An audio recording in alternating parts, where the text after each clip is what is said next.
आज हम बात करने वाले हैं प्रेगनेंसी के एक बहुत ही इंपॉर्टेंट और ज़रूरी माइलस्टोन के बारे में, जिसे हम कहते हैं अनोमली स्कैन। अक्सर जब मैं क्लिनिक में पेरेंट्स से इस स्कैन के बारे में बात करती हूँ तो मैं देखती हूँ कि उनके दिमाग में काफ़ी कंफ्यूजन होती है। कुछ लोग इसे बस एक नॉर्मल सा 5 मिनट का स्कैन समझ लेते हैं और कुछ पेरेंट्स इसके नाम से ही घबरा जाते हैं और कुछ लोगों को लगता है कि अगर पहले के सारे स्कैन्स नॉर्मल आए हैं तो शायद इसकी ज़रूरत ही नहीं और ये बस एक एक्स्ट्रा फॉर्मेलिटी है। हाय एवरीवन, मैं हूं डॉक्टर शिवानी, एक OBGYN और फीटल मेडिसिन स्पेशलिस्ट। इस वीडियो का मोटिव बिल्कुल सिंपल है, आपको अनोमली स्कैन की इंपॉर्टेंस को समझाना। हमें इस स्कैन को डर के साथ नहीं बल्कि पूरी क्लैरिटी और कॉन्फिडेंस के साथ देखना है और ये जानना है कि ये स्कैन आपकी और आपके बेबी की सेहत के लिए इतना क्रिटिकल क्यों माना जाता है। अनोमली स्कैन क्या होता है? तो अनोमली स्कैन को हम लेवल 2 अल्ट्रासाउंड या फिर टारगेटेड इमेजिंग या टिफा भी कहते हैं। ये एक हाईली डिटेल्ड अल्ट्रासाउंड है जो प्रेगनेंसी के मिड प्रेगनेंसी फेज में यूजुअली 18 से 22 वीक्स के बीच में किया जाता है। इस स्कैन का मेन एम बहुत क्लियर होता है, बेबी के हर एक ऑर्गन और बॉडी स्ट्रक्चर को डिटेल में देखना ताकि ये कंफर्म हो सके कि बेबी का फिजिकल डेवलपमेंट एक एक्सपेक्टेड पैटर्न के अकॉर्डिंग हो रहा है या नहीं। सिंपल शब्दों में बोले तो अनोमली स्कैन एक तरह का डिटेल बॉडी चेकअप है बेबी का। ठीक वैसे ही जैसे हम अडल्ट साल में एक बार अपना फुल बॉडी हेल्थ चेकअप करवाते हैं, मगर ये चेकअप बहुत ज्यादा फोकस्ड होता है। इस स्कैन में सिर्फ बेबी का साइज या वेट नहीं देखा जाता बल्कि बेबी के दिमाग, स्पाइन, दिल, लंग्स, किडनी, हाथ पैर, चेहरा और बाकी सब इंटरनल ऑर्गन्स को सिस्टमैटिकली इवैल्यूएट किया जाता है। इस टेस्ट की टाइमिंग बहुत ही इंपॉर्टेंट है। 18 से 22 वीक्स का फेज वो स्टेज होता है जहां बेबी के मेजर ऑर्गन्स बन चुके होते हैं और उनका साइज इतना बड़ा हो चुका होता है कि वो अल्ट्रासाउंड पर क्लियरली असेस किए जा सकें। इससे पहले अगर हम स्कैन करें तो कुछ छोटे छोटे स्ट्रक्चर्स दिख नहीं पाते और अगर बहुत देर कर दी जाए तो मेडिकल और लीगल लिमिटेशंस आने लगती हैं, जिसके बारे में हम आगे बात करेंगे। इसलिए ये मिड प्रेगनेंसी का समय मैक्सिमम इंफॉर्मेशन देने के लिए बेस्ट होता है। अक्सर अनोमली शब्द सुनते ही पेरेंट्स घबरा जाते हैं, लेकिन इस शब्द का मतलब है स्ट्रक्चरल वेरिएशन या डिफरेंस। हर अनोमली का मतलब ये नहीं होता कि ये कोई सीरियस या लाइफ थ्रेटनिंग प्रॉब्लम है।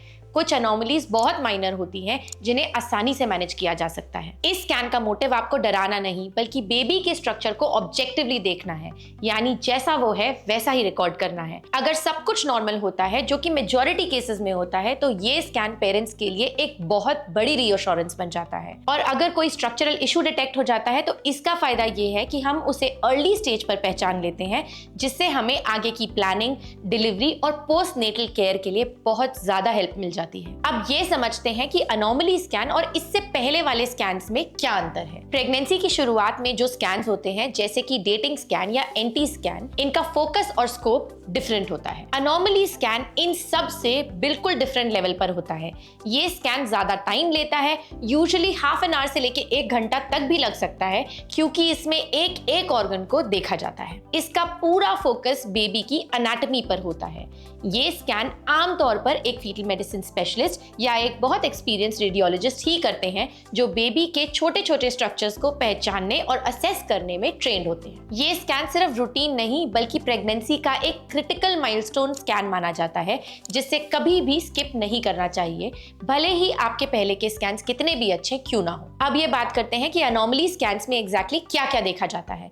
इस स्कैन के दौरान स्पेशलिस्ट बेबी के बॉडी पार्ट्स को एक सिस्टमैटिक ऑर्डर में इवैल्यूएट करता है। मैं आपको बताती हूँ कि हम क्या क्या देखते हैं। सबसे पहले अगर हम बात करें तो हेड और ब्रेन में ये देखा जाता है कि हेड के जो स्ट्रक्चर्स हैं उनका डेवलपमेंट ठीक है या नहीं। इससे ये इंश्योर होता है कि बेबी की ब्रेन का फॉर्मेशन एक्सपेक्टेड पैटर्न फॉलो कर रहा है। सेकेंडली, स्पाइन और फेस। स्पाइन को पूरी लंबाई में चेक किया जाता है ताकि कोई भी डिफेक्ट जैसे कि स्पाइना बाइफिडा या कोई भी एबनॉर्मल कर्वेचर हो तो वो मिस ना हो। बेबी का फेस, लिप्स, नोज और प्रोफाइल भी असेस किए जाते हैं। क्लेफ्ट लिप जैसी कॉमन बीमारियां हम यहाँ डिटेक्ट कर सकते हैं। फेस को देखना पेरेंट्स के लिए एक बहुत ही इमोशनल मोमेंट और खुशी का पल होता है। Secondly, heart. बेबी का हार्ट अनोमली स्कैन का सबसे इंपॉर्टेंट और टाइम कंज्यूमिंग पार्ट होता है।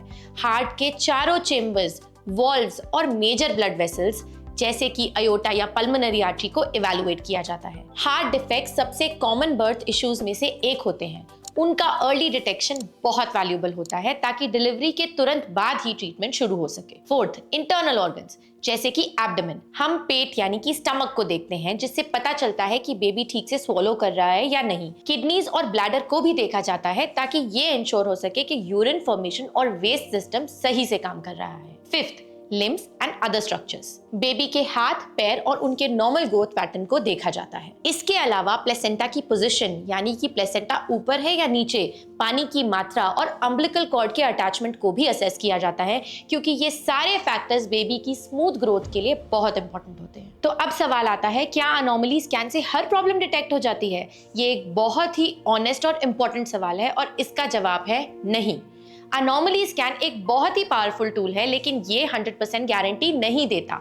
साइंस की और टेक्नोलॉजी की अपनी लिमिट्स होती हैं। स्कैन स्ट्रक्चरल यानी कि शरीर की बनावट में होने वाली प्रॉब्लम्स को देखता है, लेकिन फंक्शनल इश्यूज जैसे कि लर्निंग डिसेबिलिटीज या फिर जेनेटिक इशू जो बच्चे के खून में होती हैं, वो स्कैन पर विजिबल नहीं होती हैं। कुछ प्रॉब्लम्स प्रेगनेंसी के लेटर स्टेजेस में भी डेवलप होती हैं, जिनको हम इवॉल्विंग अनोमलीज कहते हैं, या फिर कोई प्रॉब्लम इतनी छोटी होती है कि उस स्टेज पर अल्ट्रासाउंड उन्हें डिटेक्ट नहीं कर पाता।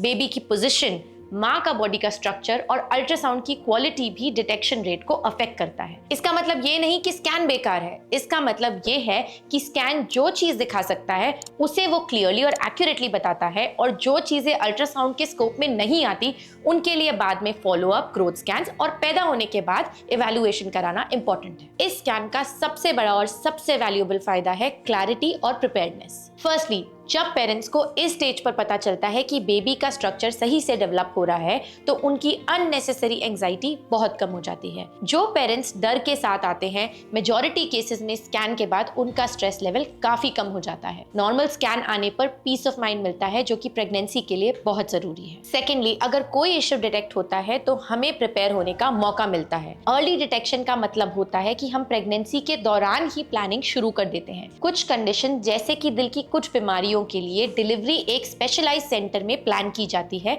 जहां नियोनेटोलॉजिस्ट और पीडियाट्रिक सर्जन इमीडिएटली अवेलेबल हो। कुछ इश्यूज के लिए प्रेगनेंसी के दौरान ही डॉक्टर को मॉनिटरिंग और इंटरवेंशन की जरूरत होती है। कुछ रेयर और सीरियस सिचुएशंस में ये स्कैन पेरेंट्स को डिटेल्ड काउंसलिंग और इन्फॉर्म्ड डिसीजंस लेने का ऑप्शन और टाइम भी देता है। अनोमली स्कैन पेरेंट्स को चॉइस और टाइम देता है, जो कि मेडिकल डिसीजन मेकिंग में सबसे पावरफुल सपोर्ट होता है। अब बात करते हैं सेफ्टी और स्कैन से जुड़े आम सवाल के बारे में। पहला सवाल, क्या अनोमली स्कैन बेबी के लिए सेफ होता है? हाँ, बिल्कुल सेफ होता है। ये बहुत इंपॉर्टेंट है कि पेरेंट्स ये बात समझें। अल्ट्रासाउंड रेडिएशन यूज नहीं करता, बल्कि हाई फ्रीक्वेंसी साउंड वेव्स का यूज करता है। डेकेड्स ऑफ रिसर्च और मेडिकल एक्सपीरियंस के बाद अल्ट्रासाउंड प्रेगनेंसी में सेफ माना जाता है, जब ट्रेन प्रोफेशनल्स के द्वारा रिकमेंडेड ड्यूरेशन के अंदर किया जाए। इस स्कैन से बेबी को पेन, हार्म या लॉन्ग टर्म रिस्क नहीं होता। दूसरा सवाल, अगर बेबी पोजीशन में ना हो तो? बहुत बार पेरेंट्स पैनिक कर जाते हैं जब डॉक्टर बोलते हैं कि बेबी का पोजीशन ठीक नहीं है, हमें हार्ट नहीं दिख रहा, हमें फेस नहीं दिख रहा। ये बिल्कुल कॉमन है। बेबी का मूवमेंट, उसका सोना या उसका फेस नीचे की तरफ होना स्कैन की क्वालिटी को अफेक्ट करता है। ऐसे केसेस में डॉक्टर आपको थोड़ा वॉक करने को बोलते हैं या कुछ मीठा खाने को बोलते हैं, ताकि बेबी थोड़ा मूव करे और बेबी पोजीशन में आ जाए। अगर फिर भी क्लियर ना हो तो रिपीट स्कैन के लिए रेकमेंड किया जाता है। इस वेट का मतलब ये नहीं कि कुछ गलत है, इसका मतलब सिर्फ ये है कि बेबी कोऑपरेटिव नहीं है, इसलिए हमें टेंशन लेने की जरूरत नहीं है। तीसरा सवाल होता है कि अनोमली स्कैन के लिए पेशेंट्स को क्या तैयारी करनी है? तो सबसे पहले, क्या आपको खाली पेट आना है? बिल्कुल भी नहीं। प्रेगनेंसी का anti scan, dating scan, anomaly scan, कोई भी स्कैन खाली पेट नहीं होता। दूसरी चीज, प्लीज लूज और कंफर्टेबल क्लोथिंग पहन के आए, ताकि आपके डॉक्टर को बेबी देखने में कोई इशू ना हो। बहुत जरूरी है लूज और कंफर्टेबल कपड़े पहन के आना, क्योंकि कभी कभी कुछ पेशेंट्स जो टाइट जीन्स या टाइट साड़ी पहन के आते हैं, उनमें डॉक्टर को बेबी देखने में प्रॉब्लम हो सकती है, जो कि ना तो मदर और ना ही बेबी के लिए सही है। अनोमली स्कैन का सही मोटिव, ये बात समझना बहुत जरूरी है। अनोमली स्कैन का एम सिर्फ एब्नॉर्मैलिटीज डिटेक्ट करना नहीं, बल्कि नॉर्मल डेवलपमेंट को कंफर्म करना भी है। मेडिकल साइंस में रीअश्योरेंस भी एक बहुत इंपॉर्टेंट आउटकम होता है। जब पेरेंट्स स्कैन के बाद ये सुनते हैं कि आपके बेबी का स्ट्रक्चरल डेवलपमेंट बिल्कुल नॉर्मल है, सब ठीक है, तो उनका प्रेगनेंसी एक्सपीरियंस इमोशनली काफी पॉजिटिव हो जाता है। वो अपने बेबी के साथ ज्यादा कनेक्टेड फील करते हैं, फ्यूचर प्लानिंग ज्यादा कॉन्फिडेंटली कर पाते हैं, और जो अननेसेसरी फियर होता है वो कम हो जाता है। इसलिए इस स्कैन को एक सपोर्टिव टूल की तरह देखिए, जो आपकी प्रेगनेंसी जर्नी को सेफ, इन्फॉर्म्ड और रिलैक्स्ड बनाने में मदद करता है। अनोमली स्कैन को लेकर जितना ज्यादा आप समझेंगे उतना आप कम डरेंगे।